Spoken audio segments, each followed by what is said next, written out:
Sot inshallah do flasim për një ajet kuranor, mësimet që marrim rreth këtij ajeti kuranor në historinë e profetit Musa alayhis salam. Është një ajet kuranor që flet për Musa alayhis salam, ndodhi që ka ndodhur mes Musës alayhis salam dhe vajzave të profetit tjetër Shuaibit alayhis salam. Paka shumë ju e dini historinë e Musës alayhis salam, keni ndëgjuar ligjërata tjera, mirë për efekt kohë tani unë nuk mund ta them krejt historinë. Ajo çka përmendet faktikisht në Kur'an është që Musa alayhis salam masi u largu prej faraonit, prej frikës faraonit, shkoi në një vend tjetër, aty ku ka qenë profeti Shuaib alayhis salam. Në një moment, Musa alayhis salam gjendet në atë vend i huaj. Domethënë asnjëri nuk e njeh. Dhe ulet Musa alayhis salam dhe shikon, në vaktin thuhet në kohën e akşamit, Allah e di më së miri, shikon njerëzit masi kanë kullot baktin e vet, secili vjen në atë burimin e ujit që t'i japin ujë dhënve. Dhe secili shtyhet dhe secili mundohet t'i japi dhënve të vet ujë. Secili ka menduar për vete. Në një moment Musa alayhis salam shikon dy vajza, të cilat janë të largume prej njerëzve të tjerë, kanë dhënë të vet, mirë janë të largume prej njerëzve, nuk shtyhen me njerëzit, presin derisa të përfundojnë. Musa alayhis salam e shikon dhe i ndel në ndihmë këtyre vajzave. Këto vajzat janë vajzat e Shuaibit alayhis salam. Dhe nuk e ka ditë Musa alayhis salam se kujt janë këto vajza. Thjesht i ka pa dy femra, të cilat rrinë me një anë dhe presin që mos shtyhen me njerëzit, presin që të largojnë njerëzit pa t'i japin dhënve të vet ujë. Musa alayhis salam ngrehet dhe thotë, çka është puna juaj? Si e keni hallin? Thot, babën, ne kemi plak. Kështu që ne, nëse kemi dalë me dhënt, dhe nëse jemi këtu ku jemi, nuk jemi prej qefit. Nuk kemi vlla, kështu që babën e kemi plak, dhe ne prej zorit kemi ardhur që të kullosim dhëntë dhe t'i japim dhënve ujë. Kaq përfundon biseda. I merr Musa alayhis salam dhëntë të këtyre vajzave të Shuaibit alayhis salam, i jep ujë dhe largohen vajzat, shkojnë në shtëpinë e vet. Shkon Musa alayhis salam te njëjti vend ulet.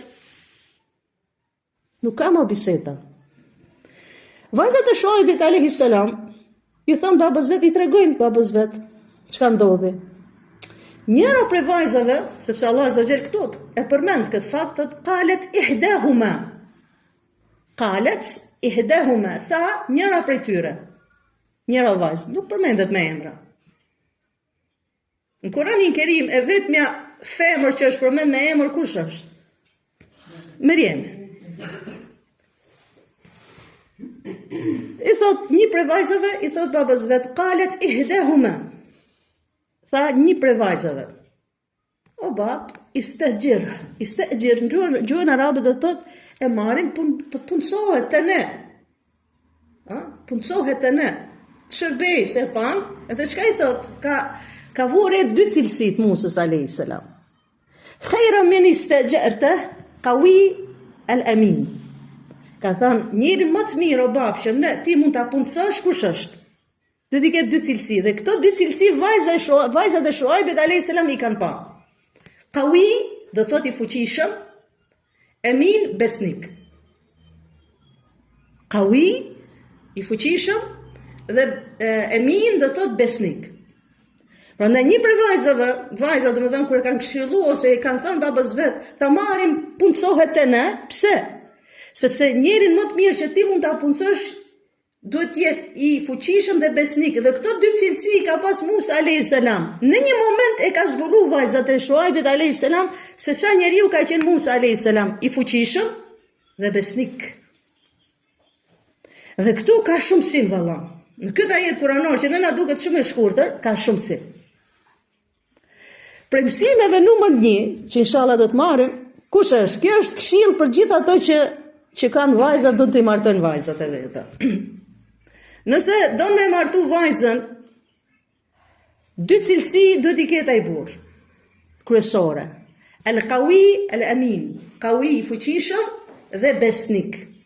I fuqishëm nuk do të thotë me muskuj, se ne kujtojmë i fuqishëm vetëm me muskuj.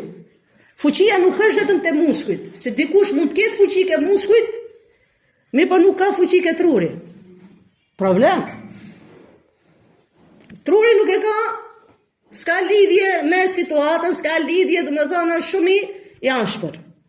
I fuqishëm domethënë që ti mund ta mbash familjen tënde, ta mbrosh familjen tënde. Sepse, siç ka thënë profeti alayhis salam për fuqinë, ka thënë fuqia nuk është fuqia e muskujve, po ku është fuqia?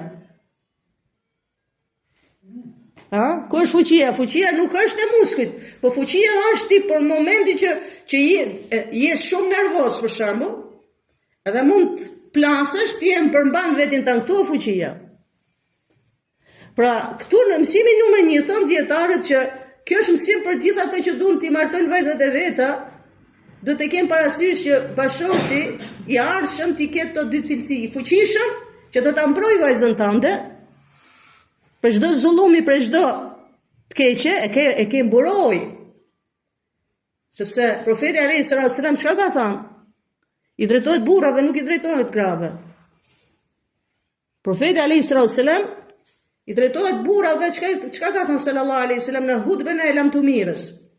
Istausu binisa'il khair. Ju a le amanet gratë. Domethënë, gratë janë amanet i profetit alayhi salatu wasalam, domethënë i ka thënë profeti alayhi salatu wasalam, ju ka drejtu burrave në atë kohë, në këtë kohë deri në ditën e Kiametit të vlen ky hadith i profetit alayhi salatu wasalam, kjo thënë e profetit alayhi salatu wasalam. Ju a le amanet gratë. Si ju a le amanet gratë? Një gjë që ti e ke amanet, a e rusi sytë e ballit? Një gjë që të jep ty dikush amanet, e ke amanet, si e ruan atë amanetin ti? E ruan si sytë e ballit tënd, pse? Se është amanet. Edhe gruaja është amanet te burri. Kemi thënë në disa ligjërata rresht, që nuk mundet burri të bëjë çka doj me bashortën e vet. Nuk mundet. Se ka përgjegjësi për Allahut subhanahu xhalla xhelalu. Ashtu si ka bashortja obligime ndaj bashortit, edhe bashorti ka obligime ndaj bashortës vet. Ky është ligji në Islam. Ky është rregulli në Islam. Ne duhet të dim obligimet që kemi, edhe bashortët duhet të dinë obligimet që kanë. Kështu që kur themi qawi, do të thonë që është përmend në këtë ajet kuranor i fuqishëm jo vetëm nga muskujt, po i fuqishëm edhe ta mbrojë bashortën e vet, momenti që shikon që bashortën e vet janë duke nënçmu. Kur shikon bashortën e vet që janë duke e sulmu nga gjitha anët, e nënvlerësojnë, do t'i dali për krah bashortës vet. Burri do t'i dali për krah gruas vet kur e shikon që janë duke e nënçmu, janë duke e shkel me kam.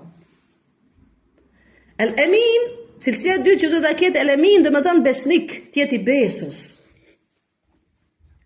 Tjeti besës nga të gjitha aspektet. Pra ka ky ajet kuranor, dietarët kanë nxjerrë këtë që cilësia e një bashorti duhet i ketë sidomos të dy cilësi. I fuqishëm edhe besnik. Nëse burri ka këto dy cilësi, i fuqishëm edhe besnik, dijes inshallah nuk do ketë problem ajo bashorte me bashortin e vet gjatë jetës vet. Prandaj profeti alayhi salatu wasalam, çka ka thënë sallallahu alaihi wasallam, ka thënë nëse vjen dikush që ja kërkoj vajzën, dorën e vajzës, nëse ka këto dy cilësi, cilët cilësi? Ta ketë fen edhe tjetër moralin. Ta ketë fen edhe moralin. Shikoni, interesant është hadithi i profetit alayhis salam, nuk është mjaftu vetëm me fen. Se ti po ta marrësh, do të mendosh që çdo kush që ka fe duhet të ketë edhe moral. Ajo. Ama profeti alayhis salam na cek diçka këtu. Realitetin na e tregon profeti alayhis salam. Jo çdo kush që ka fe ka dhe moral. Se shifni, profeti alayhis salam ka thënë, nëse vjen dikush i cili ka fen dhe ka moralin, mos ja refuzoni. Jepja një vajzën këtij njeriu. Pse? Se ka fenë dhe ka moralin. Pra këtu profeti alayhis salam nuk e ka cek vetëm fenë, po ka thënë edhe moralin. Këtu mësojmë atë që jo çdo kush që ka fe ka moral. Dhe duhet të ketë faktikisht ai që ka fe duhet ta ketë edhe moralin, po njerëzit janë ndryshëm. Ke dikën që është me fe, a morren. E fal 5 vakte namaz, a morren. A gjeron, mashtron. Shkon hax, përgojon. Shkon umre, shon, ofendon. Më thonë, kjo duhet që njeriu I cili ka fe duhet ketë edhe moral, ama jo çdo kush që ka fe pra e ka edhe moralin. Pra mësimi I parë që marrim prej këtij ajeti kuranor që ka thënë vajza e Shuaibit, o vam, ta marrim, puncohet e ne, sepse njeriu më të mirë që ti mund ta puncosh është ai I cili është I fuqishëm dhe është besnik, dhe këto dy cilësi ka pas Musa alayhis salam. Mësimi numër 2 që merret prej këtij ajeti kuranor kush është? Këtu marrim mësim gjithë ato që duan puncojnë dikan. Nëse ke një biznes ose ke diçka ose edhe çdo punë në shtëpi që mund të bësh, edhe mund ta marrësh një njerëz që të shërbej ose të pastrojë ose të bëj diçka, ose dikush ka biznes do me puncu dikan, duhet I ketë parasysh këto dy gjëra. Ndaj atij njeriu që do ta puncojë, të fuqishëm edhe besnik. Se dikush mund të jetë I fuqishëm, ama nuk është I besës në punë, mund të vjedhi. Mund të vjedhi, mund të mashtrojë. Ke shit për shembull, ke bo xhiro ditore për shembull, e zem 100 euro. Ai thot vjen pronari thot shefi sa xhiro ditore ke bo? Ka thon 50 euro. Ai 50 euro ka shtin në xhep. Ja nuk lejohet kjo. Prandaj këtu marrim mësim numër 2 gjithë ato që duan puncojnë dikën, ti kem parasysh të dy gjëra, të jetë I fuqishëm dhe të jetë besnik te puna. Cilësi I Islamit, domethënë që Islami ynë I ka cilësuar ato njerëz të mirë dhe I ka cilësuar ato njerëz që janë shumë dashur Allahu dhe I don Allahu, cilët njerëz I don, ka shumë njerëz që Zoti I Madh I don. Një prej atyre njerëzve që Allahu subhanahu xhalla xhelalu I don kush është? Që ka përmend profeti alayhi salatu wasalam në hadithe, në transmetimin në ka hadith profeti alayhi salatu wasalam I cili thot sallallahu alaihi wasallam Allahu xhalla xhelalu e don atë njeri I cili kur e merr një punë e bën në mënyrë më perfekte. Mundohet ta bëjë në mënyrë më perfekte. Domethënë, kur ti e merr një punë në dorë, e bën në mënyrë më të mirën. Këtë njeri e don Allahu subhanahu xhalla xhelalu. Nuk e bën shkeleshkoame se nuk është batja ime, nuk është biznesi im, nuk është dyqani im. Edhe bën punën shkeleshko, rrogën e don, a punën nuk e bën si duhet. Ja, Islami neve çka na thot? Islami neve na thot, kur ta marrësh punën përgjegjësi, një punë, duhet ta bësh në mënyrë më perfekte. Nëse mundohesh ta bësh punën në mënyrë më perfekte, inshallah shpërblimin e ketë Allahu subhanahu xhalla xhelalu dhe shpërblimi I Allahut ku cili është, thot Allahu e don atë njerëz. Gjithmonë gjithë ato njerëz të cilët kanë përgjegjësi. Edhe kur tipet në përgjegjësi, tipet një punë që ngarkohet një punë. Dhe gjithmonë ta kesh parasysh këtë hadith profetit alayhi salatu wasalam. Që përpara se të mendosh se duhet ta marr pagesën, mendo këtë përpara që ta marr mirësinë dhe ta marr dashninë e Allahut subhanahu xhalla xhelalu. Kur ne e bëjmë punën, se Allah azza wa jall tjetë I kënaqur, do ta bëj këtë punë më të mirë, në mënyrë më perfekte. Pse të kënaqet Allahu subhanahu xhalla xhelalu, që të ndoj Allahu, pagesa do vijë mas, nuk ka diskutim, punëtorin e mirë gjithë e duan. Por Zotin punëtorin e mirë, I cili punon me zell, I cili punon pa hile, I cili ja jep hakun punës, për Zotin atë punëtor gjithë e kërkojnë. Gjithë e kërkojnë atë punëtor. Pse? Sepse I ka dalë zëri I mirë. I ka dalë emri I mirë, dhe I ka dalë që është punëtor, dhe I ka dalë që është besnik në punë. Sa njerëz për shembull vujnë sot, që thotë s'kemi punëtor të mirë. Pse? Sepse thotë e kam punësu dhe më ka vjedh biznes. E ky nuk është besnik. Ky është I fuqishëm vetëm me vjedh. Nuk është I fuqishëm me e bë punën.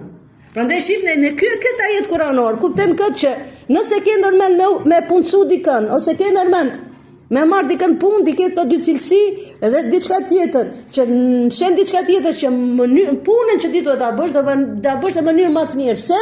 Që ta marrësh mirësinë e Allahut subhanahu xhalla xhelalu, ta marrësh dashurinë e Allahut azza wa xal, pastaj vijnë edhe gjëra tjera. E profeti alayhi salatu wasalam kur na thot për këtë hadithin që Allah azza wa xal i don ata njerëz që mundohen ta bëjnë punën më mirë, më perfekt. Kështu ka qenë profeti alayhi salatu wasalam. Kështu kanë qenë shokët e profetit alayhi salatu wasalam. Pra shikoni Musa alayhi salam, e ka bë punën e vet.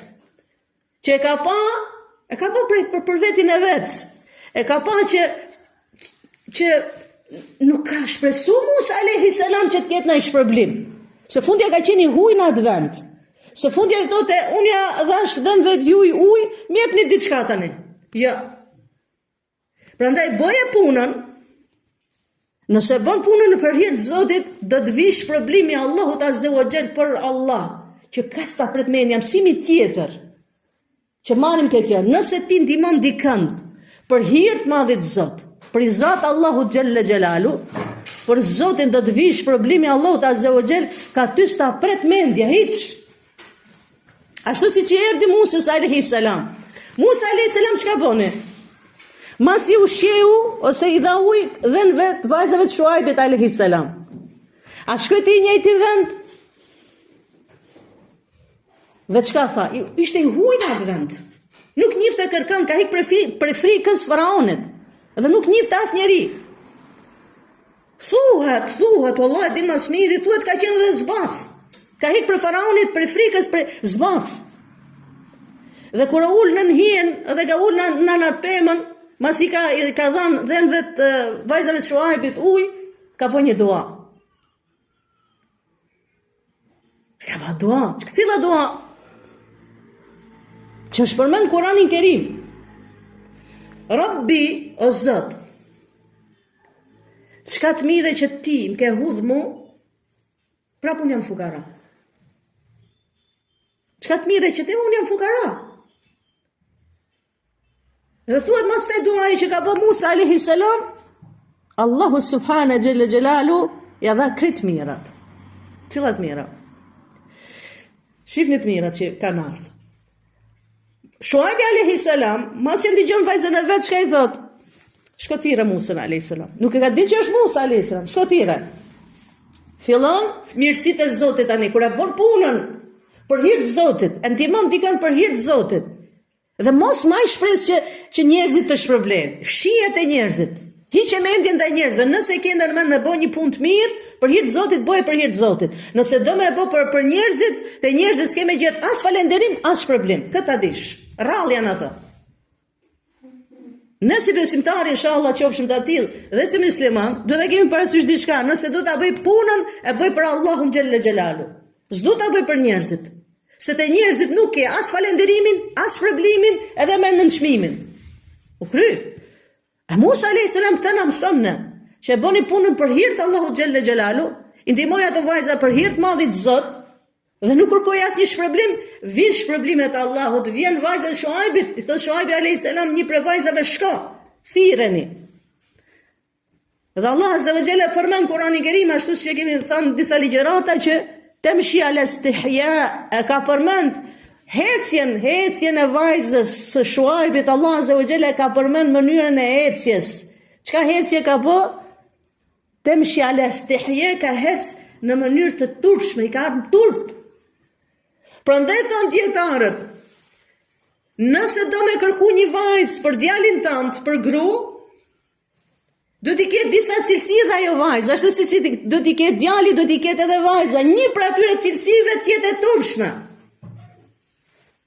Këtë turp që sot kur jetën në këtë kohë,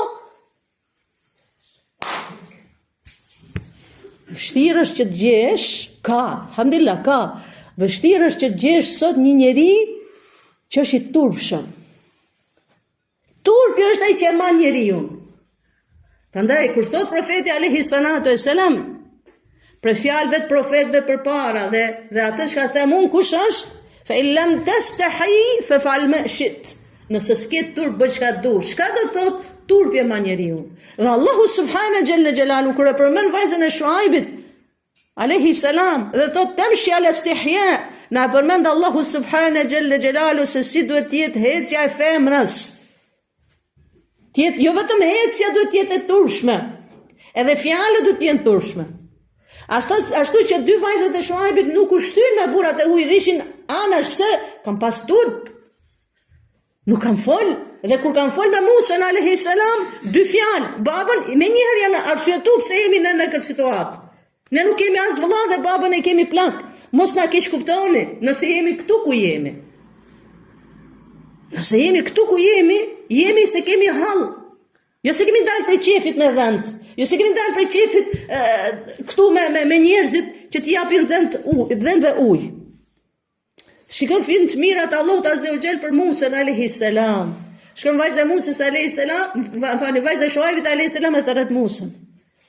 Kur e thërret Musën alayhi salam, hajse kërkon baba. Dhe këtu vjen e mirë. E para gjeti punë. U punësu. E dyta mori sigurin, pagesën dhe u martu. U martu një prej vajzave të Shuaibit alayhi salam. Thuhet kjo që e ka thirr, Allah e din mas miri. Nuk është përmend se cila, ama thuhet kjo që e ka thirr Musën alayhi salam, Allahu e di mas miri. Pra shifni një ajet i shkurtër në këtë histori të madhe të Musës alayhi salam, shikoj sa mësim marrim. Inshallah Zoti na bëft për atyre njerëzve atë që themi e praktikojmë. Inshallah Allah azza wa jalla na bëft Kur'anin dritë me këtë dynja, dritë në ahiret. Wallahu ta'ala alam. Subhanallahumma bihamdika ashhadu an la ilaha illa anta astaghfiruka wa atubu ilaik.